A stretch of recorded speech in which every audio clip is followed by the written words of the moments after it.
Okey semua, hari ni saya nak kongsi manfaat takaful bersama kenalan saya di social media. So, kenapa kena ambil awal takaful ni? Okey, salah satu sebab dia adalah lagi awal kita ambil, lagi nilai caruman tu kita cakap berpatutan lah. Sebab apa? Bila umur makin meningkat, jadi nilai caruman pun akan makin tinggi lah. Yang kedua adalah golongan yang perlu membayar income tax. Okey.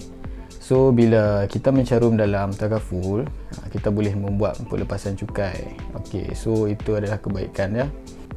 Okey, yang ketiga adalah sebagai contoh bila kita ambil pelindungan medical card, kita kena faham bahawa kita tak boleh terus nak guna medical card tu sebab dia ada waiting period.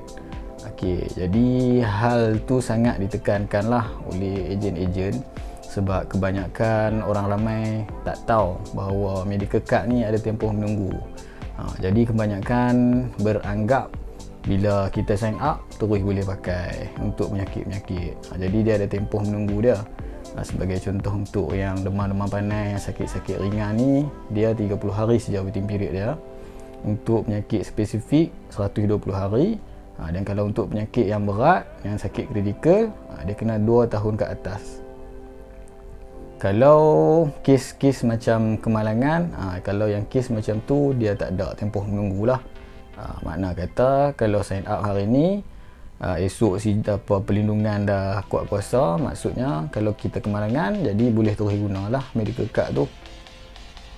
Sebab itulah kebanyakan ejen saran untuk ambil awal medical card ni sebab nak bagi waiting period tu berjalan dan kita pun dah lepas waiting period tu. Okey, yang keempat adalah kebaikan takaful ni.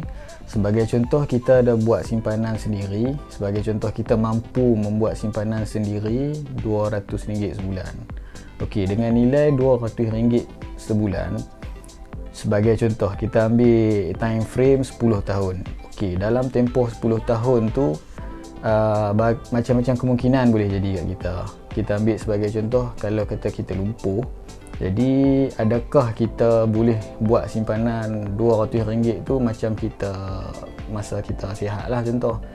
Okey, sebagai contoh, kalau kita menabung ataupun mencarum di takaful RM100 sebagai contoh, kita boleh dapat pampasan perlindungan sehingga RM100,000.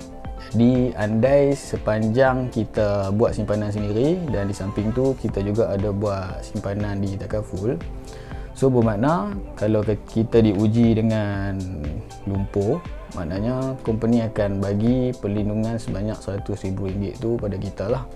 Okey, semoga apa yang saya kongsikan pada hari ini bermanfaat buat semua. Untuk maklumat lanjut, boleh hubungi saya ataupun ejen-ejen yang berdekatan dengan anda. Assalamualaikum semua.